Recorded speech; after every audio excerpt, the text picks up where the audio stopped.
గుంటూరు జిల్లా మంగళగిరి ఎయిమ్స్లో ర్యాగింగ్కు సంబంధించి 13 మందిపై చర్యలు తీసుకున్నామని ఎయిమ్స్ అధికార ప్రతినిధి డాక్టర్ వంశీకృష్ణారెడ్డి చెప్పారు. విద్యార్థుల నుంచి క్షమాపణ లేఖ తీసుకుని వసతి గృహం నుంచి బహిష్కరించామని, ఒక్కొక్కరికి 25,000 రూపాయల చొప్పున జరిమానా కూడా విధించామని తెలిపారు. తమ వైపు నుంచి విచారణ పూర్తయిందని, ఇక పోలీసుల విచారణ మాత్రమే మిగిలి ఉందని వంశీ వివరించారు. జూన్ 22న ర్యాగింగ్ జరిగిన రోజే పోలీసులకు ప్రాథమిక సమాచారం ఇచ్చామన్న ఆయన, వాళ్లు సకాలంలో స్పందించకపోతే బాధ్యత తమది కాదన్నారు. మీడియాకి మీకు సుమోటో 24 ఇన్సిడెంట్ జరిగింది. ఇప్పుడు సెకండ్ ఇండివిజువల్ వచ్చి మేము కాంటాక్ట్ చేస్తున్నారు. ఒక ప్రెస్ రిలీజ్ కంప్లీట్ గా పిల్లోడి దగ్గర అన్ని డీటెయిల్స్ తీసుకున్న తర్వాతే పనిష్మెంట్ ఎస్టాబ్లిష్ చేయడం జరిగింది. సో ఇది ఇంకా పోలీస్ ఎంక్వైరీ జరుగుతుంది కాబట్టి ఈ స్టేజ్ లో మనం ఆ డీటెయిల్స్ సార్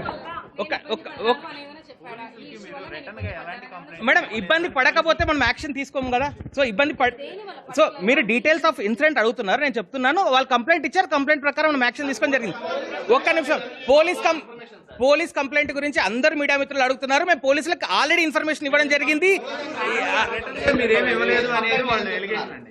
ఇప్పుడు మేము తీసుకున్న యాక్షన్ అంతా మీకు పబ్లిక్ డొమైన్లో మేము పెట్టాము.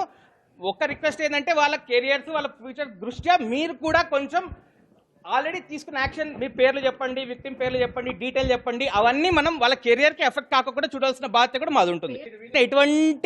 ఎటువంటి మనం లీనియన్స్ ఇవ్వలేదు, ఫుల్ యాక్షన్ తీసుకున్నాం. ఇది మేము చెప్పాలనుకున్నది. So I request all the media colleagues also to cooperate and see that our institute prestige in the national thing will not be tarnished by us itself, because we have already taken adequate action.